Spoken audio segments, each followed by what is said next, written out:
যারা বিভিন্ন সময় অভিযোগ করেন কোনো অবস্থাতেই টেস্টোস্টেরন হরমোন লেভেল বৃদ্ধি করতে পারছেন না, বিভিন্ন ধরনের মেডিসিন সেবন করেছেন,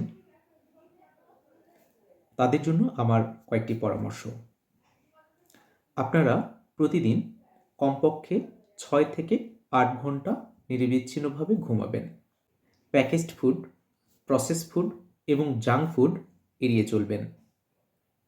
অধিক তেলে ভাজা খাবার পরিহার করবেন। প্রতিদিন কমপক্ষে 1 ঘন্টা এক্সারসাইজ করবেন। নিয়মিত পুষ্টিকর খাবার খাবেন। প্রতিদিন কমপক্ষে 3 লিটার পানি পান করবেন। এই নিয়মগুলো যদি আপনারা মেনে চলতে পারেন, তাহলে আপনাদের টেস্টোস্টেরন হরমোন লেভেল অবশ্যই বৃদ্ধি পাবে। সুস্থ থাকুন, ভালো থাকুন। স্বাস্থ্য বিষয়ক যে কোনো পরামর্শের জন্য টিটিএস হোমিও মেডিকেয়ারের সঙ্গে থাকুন। ধন্যবাদ সবাইকে।